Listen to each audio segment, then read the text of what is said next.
Hello, and welcome back to the podcast where you are invited for lighthearted conversations about things that matter as you seek to live your most meaningful, beautiful, and joyful life. I'm your host, Dr. Edie Wadsworth, and I hope you enjoy your stay here at the House of Joy. Welcome back to House of Joy. Everyone, we have Eleanor in the house. Ellie in the news. Ellie, Hey, guys. we're so glad you're back on the podcast. Me too. We're Glad to be actually back. so sad because you're leaving today. Yeah, we actually chose the worst day for this to happen. Let me also give a PSA that we're holding this mic, so like if you ever just hear little fingers or something, Little taps. Little tippy annoying taps. noises. I'm so sorry. This is like what's got to be done. And So, first of all, please come over to YouTube because can I just tell you something? Eleanor Wadsworth, aka Ellie, is wearing a sweater that she knit herself. You guys, It's true. it's so gorgeous, so Ellie. hyping you up in the last podcast that we did. I was like, it literally looks professional. It does look professional. She wore it for Thanksgiving. It's so really awesome. gorgeous. Here's how gorgeous it is, you guys. Emmy and I both I didn't bring mine. started a sweater. So here's the start of mine. Right now, she's quite a crop top. She literally is a bit like a bikini top She right has now. a little bit of like She has a little sleeve, puff though. sleeve. Come look at A her. little bit of a She has a puff puff shoulder. sleeve. There she is. And we are copying Ellie's pattern that she found on Petite Knits. We'll link it for you if you're a knitter. Yes, it's really good. It's really easy. Tell us how long it took you, Ellie, though. It didn't take you long. No, I started it like a month and a half ago, beginning of October. Tell us more about your sweater journey. What made you want to start? I was needing a hobby, but like a really committed hobby versus when you just knit like A scarf. a scarf and you get bored. So I was like, you know what, I'll just do it. I did a lot of research, found the pattern, and just went for it. You also got into TikTok knitting. Yeah, a lot of times my patience is like pretty small. So if you look up like a YouTube video on how to do things, it takes too long. It's a 45-minute video and they're not getting to the point. And if you look up a TikTok, it's They just show 20 you the seconds. exact thing. exactly. Now, here's the difference in Ellie and I. I started this and I had to do a stitch I'd never heard of, which is called a backwards loop cast on or something like that when you got to the sleeves. She knew how to do that. I We didn't. do it every time. I didn't feel like Oh, I you knew how to cast do it on. though. And Ellie showed me a TikTok video and I'm like, yeah, this is too fast. I need a YouTube video that will talk me through it slowly. So that's the difference in when you're 23 and 54. I also think TikTok is better for like visual learners. Like they just do it. They like don't talk you through whereas it. a YouTube, they're talking you through every single thing. I'm like, okay, like just show me and I'll probably figure it out. Yeah, you spend like 45 minutes of the lady being like, now you weave your left needle through the underside of the right loop. More confusing. Like just show me where to Just go. show me where. Yeah, so we've been on a after Thanksgiving knitting Harry Potter watching binge. It's Yes. been the best. For 2 straight days, we've pretty much watched Harry Potter. We and need knitted. to update the people though, because just a little bit. Because last time you were on, I don't even know when that was, but it was a while while. ago, and we were talking about homeschooling, I think, and I think you were still in Pittsburgh then. I just had graduated. You just graduated, but tell everyone you're Yeah, living. give us the Ellie update. The lore. The The lore. lore of the evening. I moved to New York. New York City! I'm living in New York City. Yeah, I just became an instructor at a fitness studio in New York. Called Dance Body. Come take my class if you live in New York. Yeah, I'm just like you're auditioning for everything. You got. Tell us about your. Tell us about your. just like good things have been happening. Yeah. So I'm just living the life in New York. Lots of auditions, several callbacks. So fun, Feeling Ellie. good. We're so proud of Feeling good. you. Yes. And we've been love to it. visit recently. We're actually going back January 9th because Ellie's boyfriend, Nick, has a show debuting off Broadway called Local Singles. So come join us for Come the watch the opening show, show. January 9th. Yes, we'll all be there. Yeah. I'll be there. Sorry, I'm in the middle. If you can't like barely hear me, it's fine. It's so fine. This episode, by the way, is not about knitting or Broadway shows. Could be, though. Yeah, kind of it is, actually, in a roundabout way, because we are going to talk about keeping your stress in check and your wellness high during the holidays. If you heard that, that was our Bandit. Go get Bandit. Let him in. Our dog, you guys, He is so needy. is very needy. If he senses that we're somewhere without him, he can't handle the truth. Okay.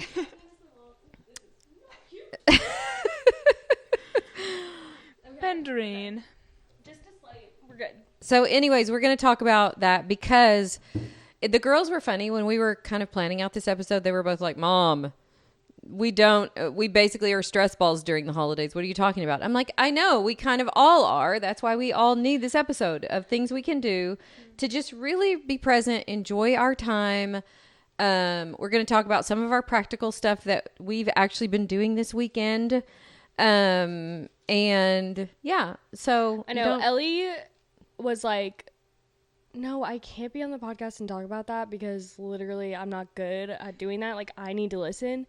And I filled her in that literally every time, it feels like every time we sit down to do a podcast, that's exactly how I feel. I'm like, that's no excuse.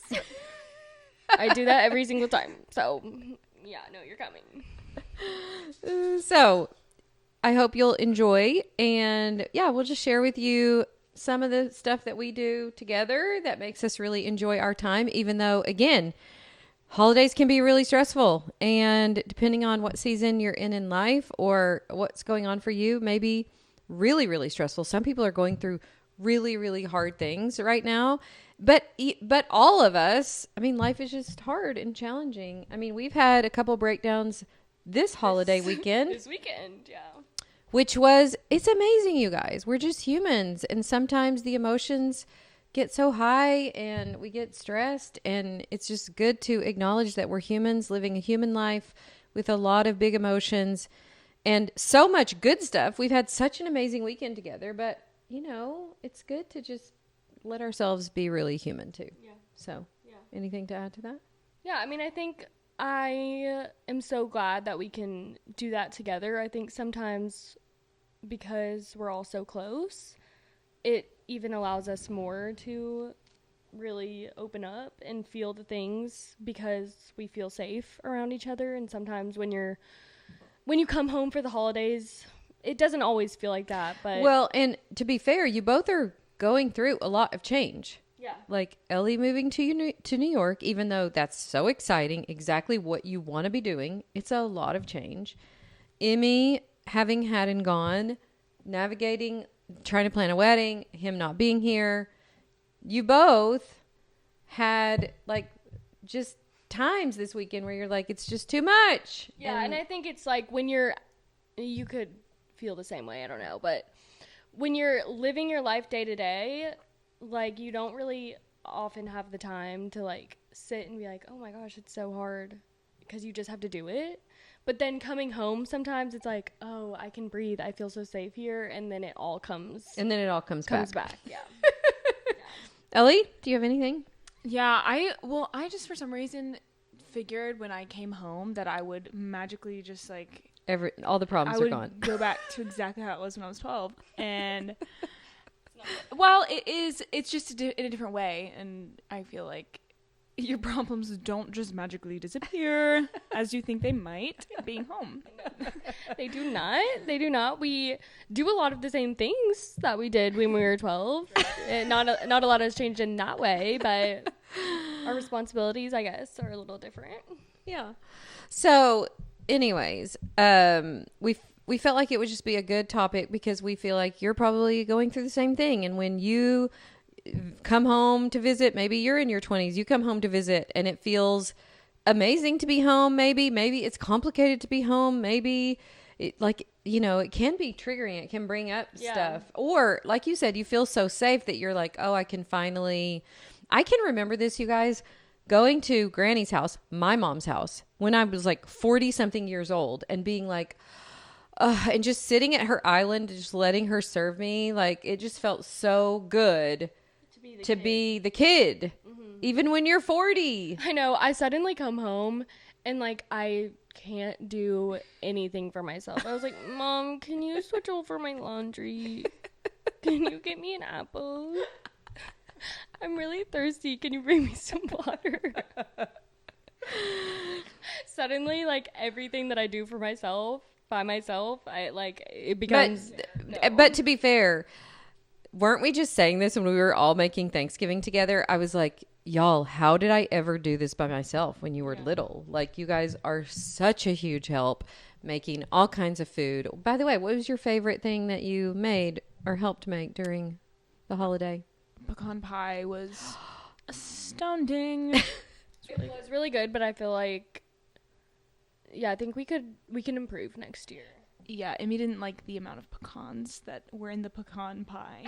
Okay, I feel like there could have been a little less pecans, but it was really good. It was so good, but I just felt like it was really pecan heavy. Also, can I say that I always make Parker House rolls for Thanksgiving, and I made a batch, and as soon as you saw the batch, you were in the kitchen with me at the time, you're like, can you just make another double batch? And I was like, another double batch? And she's like, yeah, we need a lot of leftovers. And then Ellie comes in, says the same thing. She goes, oh, we need more rolls. And I'm like, girls. No, don't let her fool you. We usually have like a whole pack of non-homemade rolls. And we didn't have that. And the dough. The Rhodes rolls. Dough balls. Yes, dough balls. We have those usually too, and we didn't have those. We call them butt bread. But we didn't have those, and I was like, this is not enough. Like, and selfishly, I wanted enough rolls for the family after. We wanted, really, it was selfish. We just wanted leftovers for ourselves. But what ended up happening is maybe nobody ate the rolls. They were so good too. There was like literally 400 left. And last year, there was like none left. 3 left. And I was like, how am I going to make a leftover turkey sandwich on this? We're going to all have to ration. So we literally did have to ration. Like, some of us didn't get to eat the turkey sandwich, and that was not about to happen this year. But also, in tandem with that, nobody ate them at Thanksgiving. Nobody wanted to eat Thanksgiving leftovers, I feel like, this year. Nobody wanted to eat leftovers. We made it didn't work out. Turkey wild rice soup. Today, by the way, I didn't even tell you this yet, I'm making kind of like a Mexican chowder. It's supposed to be with chicken, but I'm doing it with turkey. So we're doing it a little bit, but not like traditional, just have the leftovers. Yeah. Yeah, so we were left with an abundance of bread.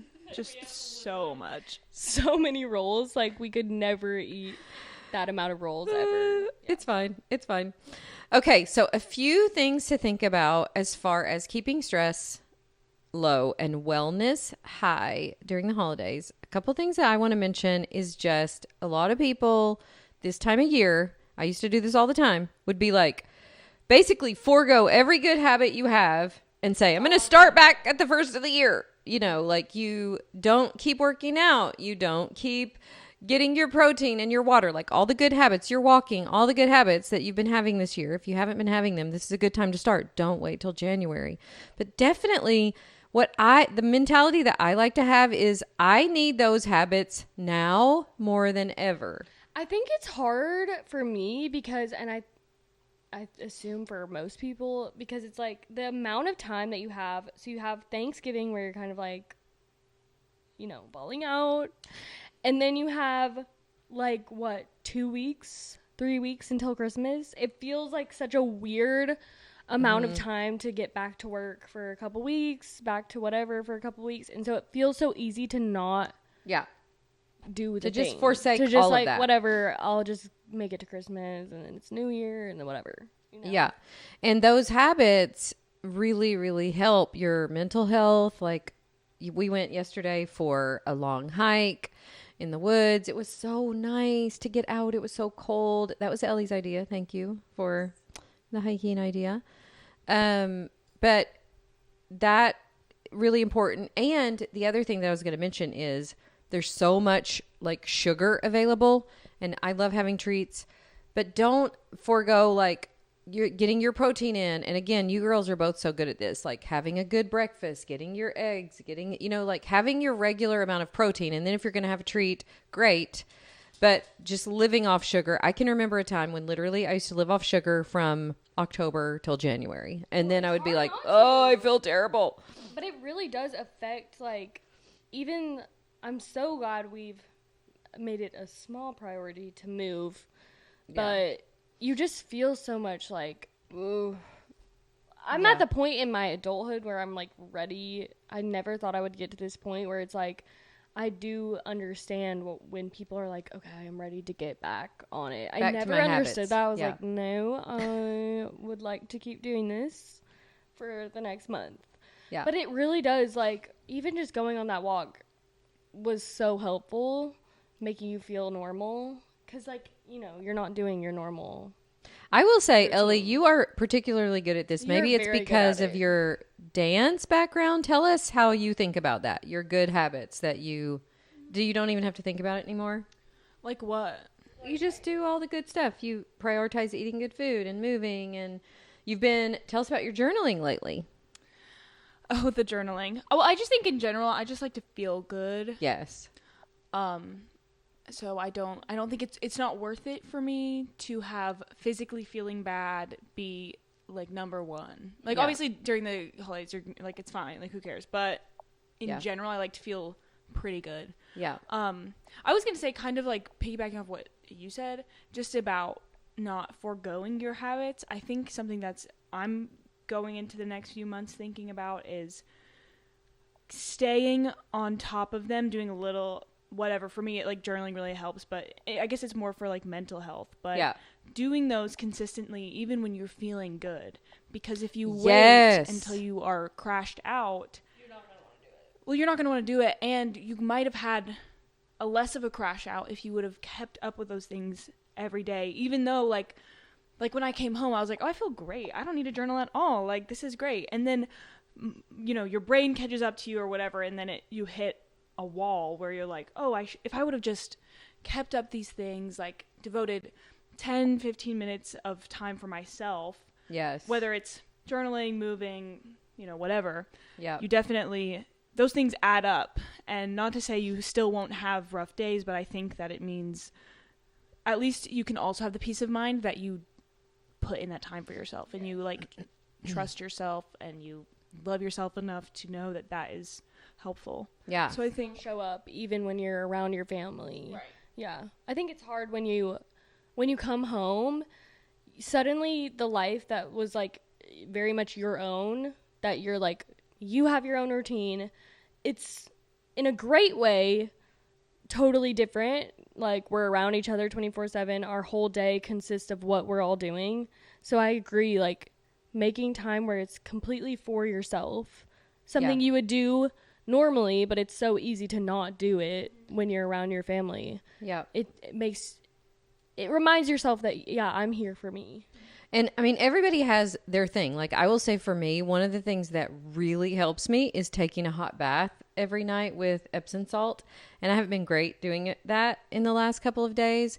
But like for you, and Ellie, I know for you, it would be probably moving. You even said yesterday, I just need to stretch, right? Like moving, walking, your water, you know, like, getting your water in. All the things that you kind of like push to the side. Pick a couple that you can keep up so you can take good care of yourself, so that number one, you keep your stress down. Number two, you stay feeling good. I love what you said, Ellie, about prioritizing how you feel, because I know that a lot of times, especially when, you know, we're making our favorite treats and there's all these things that we like, you know, but those things don't necessarily make you feel the best. Some kind of balance between, I do want to have a treat, but I also don't want to feel terrible, you know? I think it's also like, we talked about how we were going to talk about this, but practically like the time of year, like a lot of people are traveling. You took a plane here. It's like you're traveling and you need to keep your body also well. Like you want to feel good, and you also don't want to get sick. You don't want to. Yeah. And so I think prioritizing these small little things that are normal in your routine can also help your body feel like. Yeah, it's funny because the morning after Thanksgiving, Taylor and Mary Kate and the babies had spent the night in Katy, and so we were all up, we were making breakfast, and then I started getting out the supplements, and everybody was like, what are you taking? Yeah, I want some of that. Give me some magnesium. What's that you're taking? And I just like passed out like all of the supplements, and then the girls, we all love what we call the dose up. So this is Ellie's specialty. She's been doing this since high school. A central theme in my life is like not being about what Ellie's doing, and she's been doing it for years, and then I suddenly come onto it like, why has no one told me about this? The dose up, prime example. You've been doing that, like, you've always told me every time I felt sick, just dose up, just dose up. Are you dosing up? Did you dose up? Well, I think the dose up has taken an evolution in Mom's house. Yeah. But it's like a wellness drink, by the way. It's a wellness. Well, mine has never been a drink. It's always been taking supplements. Yeah. Yes. But since being home, Mom has kind of leveled it up to a drink that honestly doesn't even taste that bad. And it honestly feels like you're putting an armor up in your body. It feels does. so good. If you have body armor, a sore throat, boom. Absolutely, I'm armored up. Like, it is incredible. Also for a tummy, a bad tummy. It feels good. I'm no stranger to a bad tummy. It feels great. It's just like feeling run down, feeling extra tired and run down. Dose feeling up. Tired? Why could I feel tired? Doesn't matter. I'll dose up. Yeah. And I think for my brain, having something, it's like a line of defense. It's like something's wrong. It could be. It could be placebo, but it doesn't matter. I also will do it, and you're going to do it again today before you leave. I do it every time right before I travel. Yes. So good right before you travel because you're going to be exposed to a lot of stuff. Wait, do need to mention what's in the dose? Yeah, let's mention it. Go ahead. Well, generally, it's a lot of vitamin C, vitamin D, zinc, stuff like this, magnesium. Yeah. Mom has a specific version with like some kind of dropper tools. I just take vitamin C, vitamin D, Young Living Inner Defense, and Young Living Ningxia, Young Living Alkaline. Thieves oil. A dose up can really be what you make it, but it's like. But let me just tell you a slew of things. Let me tell you my current classic dose up. Put a couple of drops of Thieves down the back of your throat to start with. Worst part, but don't worry, you'll wash it away. You'll wash it away. Second is you put about 6 ounces of water in a cup. Add a packet of alkaline. The alkaline will be bubbly, so you need to wait till the alkaline settles down. Let it do its thing. Let it do its thing. Pack of Ningxia in there. And then I take mineral essence. All of these are Young Living products. We'll put my link in the show notes. I take mineral essence, which is kind of nasty on its own. Don't worry how nasty it looks in the dropper bottle. It is so good. It has trace minerals that are so well absorbed by your body.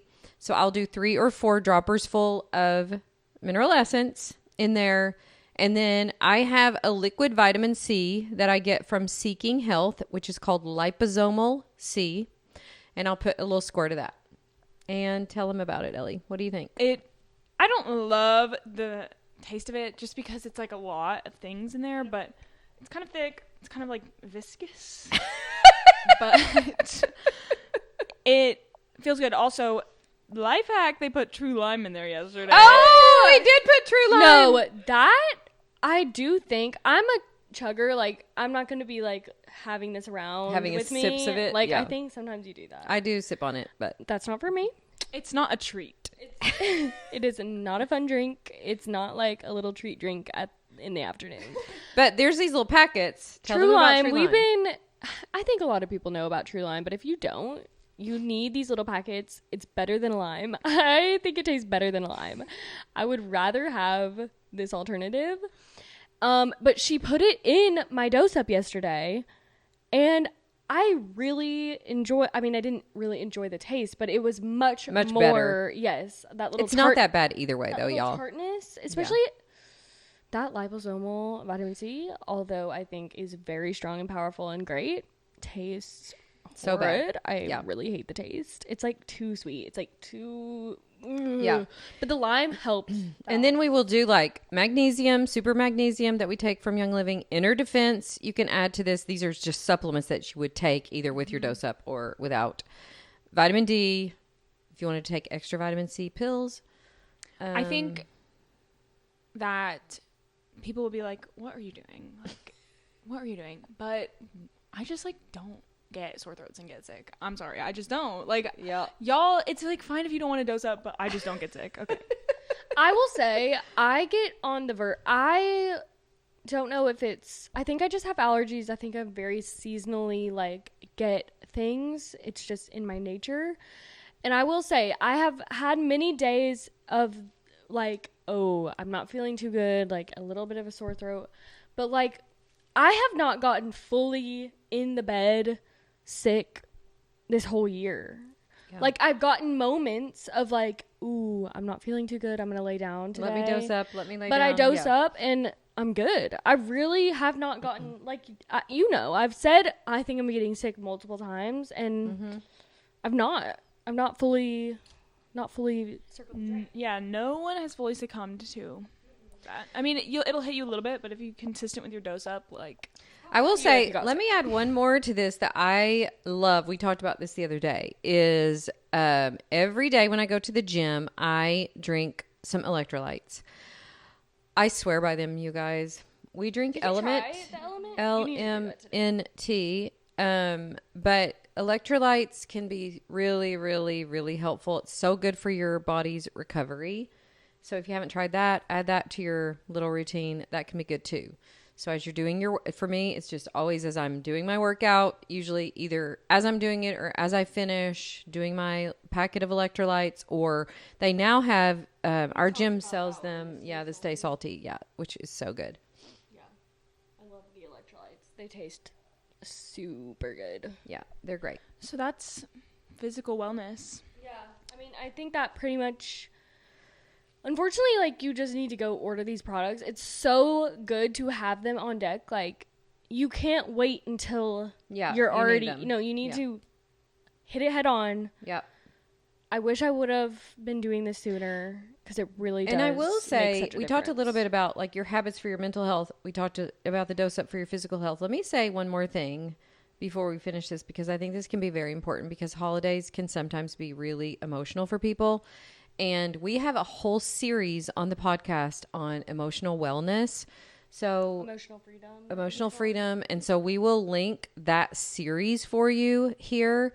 But this is not the time to just like pretend you're okay. Give yourself a little time. Like we just said this weekend, you think to yourself like, oh, I'm feeling this way, but I don't really have time to get all into that and be upset. But if you allow your body to experience what it's experiencing, just allow yourself to be there, cry your tears, whatever you need to do for the moment, you'll feel so much better. And it'll just allow you to kind of move on and then really, really enjoy and be present for what you want to be present for the holidays. Yeah. I think we talked about gifts last episode, and I think feeling your emotions and doing that for yourself is the best gift that you can give yourself and your family or your friends or the people around you. But that really is, like, I think not addressing those things. We talked about this last night. Like, not addressing that emotional side can lead to these physical outcomes. Yes. So if you feel like nothing helps, nothing works, you have all of these habits, you might be avoiding your emotions. And both of you were saying yesterday, like, how you're kind of prone to more anxiety. And we were talking about how it's kind of like usually that's suppressing some emotion that you're afraid to feel.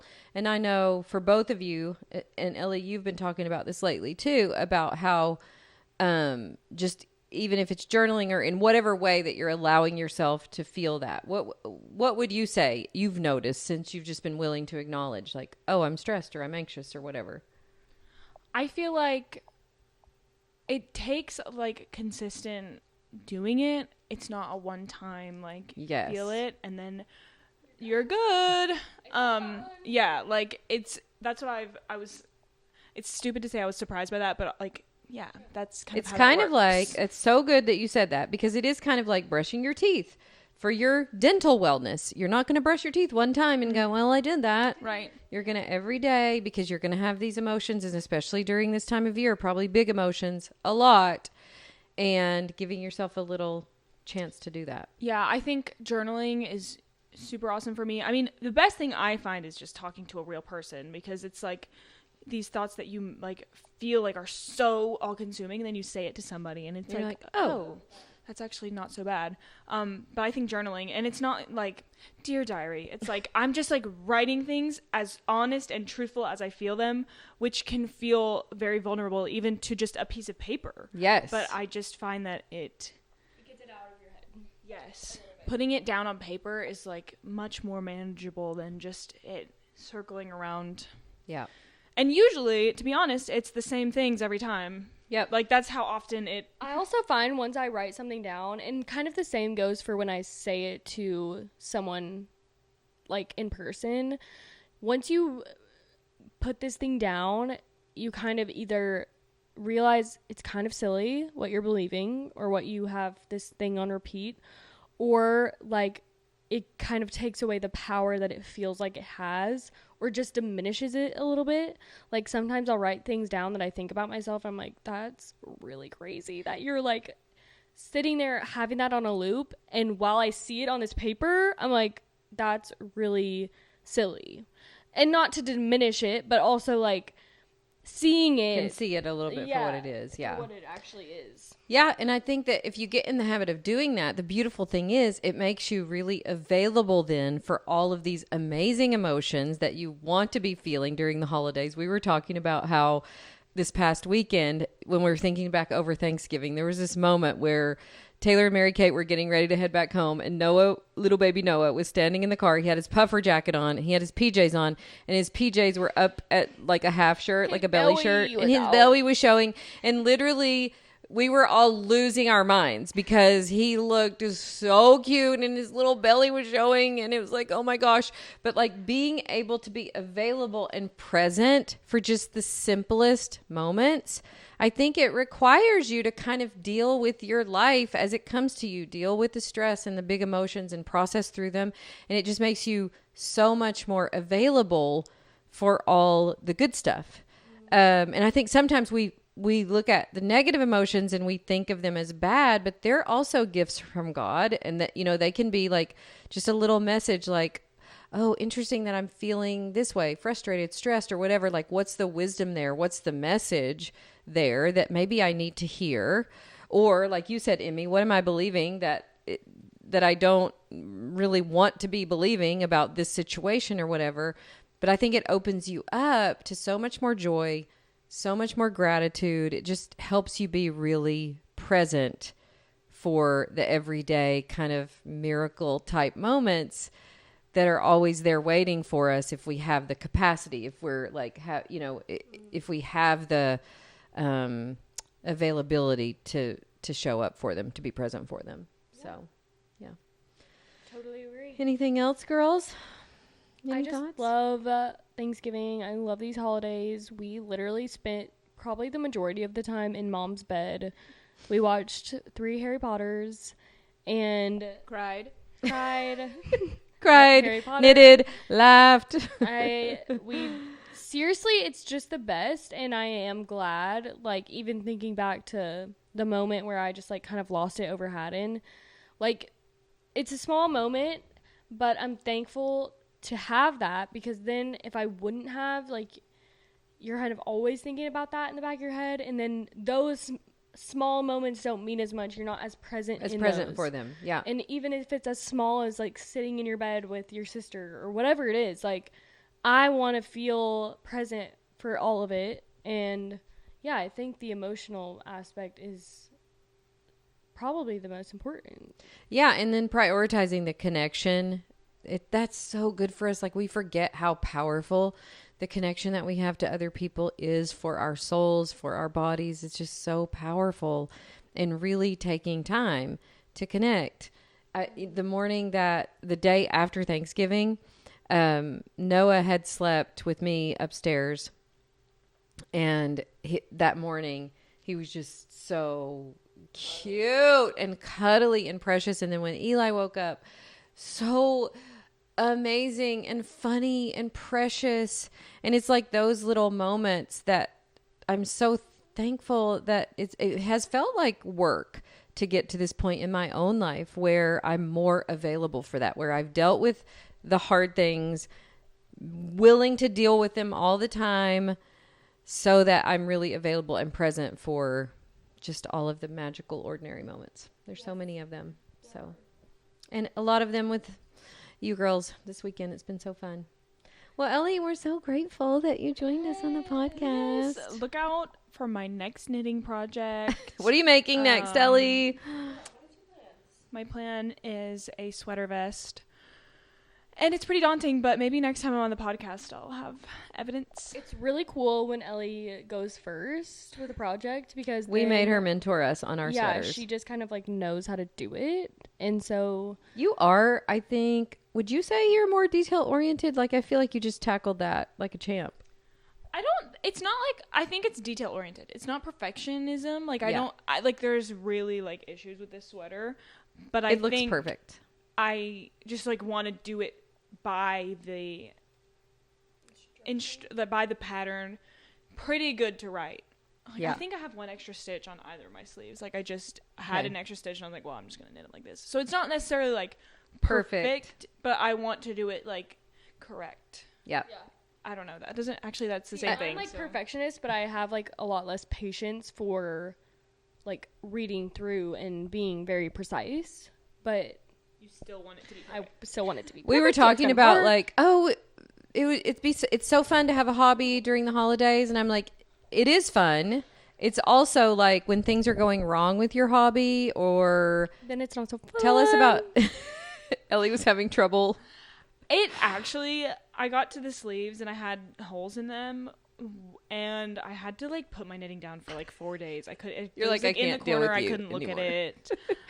So if your hobby's going to stress you out more, take a break from it. If your hobby helps you, start small. Like if you're just starting knitting. Oh yeah, we were going to tell them about the dishcloth.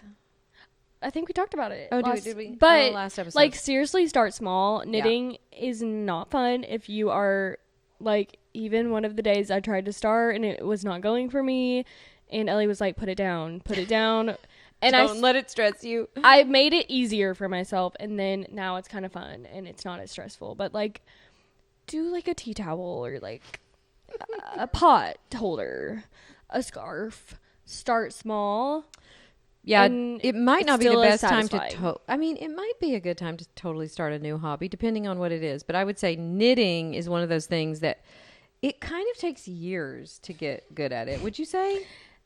A lot of projects. I mean, it's hard for me to say because we have been doing it since we were little. So it feels like, how could it... I don't know. It's hard for me to say. I feel like I don't have a good perspective on it. Me neither. I feel like I've never not known how to knit. Because our grandma, like, I don't know. I thought it was super simple. And I'm not just saying this to, like, it's still not super simple to me, all of the things. But even just, like, straight up knitting, my friends learned. And now I don't think it takes that long. Okay. But I think having someone in person to show you is really helpful. It really does help, yeah. But things that are really simple and make sense to me, I think makes sense because we've been doing it since we were like a long time. Really small. So, well, we are so happy that we had this special episode with our Ellie girl. We're so sad that you're leaving, but we'll see you again at Christmas so soon. And then we're going to New York in January, so that'll be fun. Hope you guys have a great couple of weeks as you prepare for the holiday, and hope you really take time to be present, enjoy it, because we sure will be. Come here. All right. Love you so much. Thanks for joining us. We love you. Merry Christmas. Merry Christmas. Happy holidays. Bye-bye. Bye.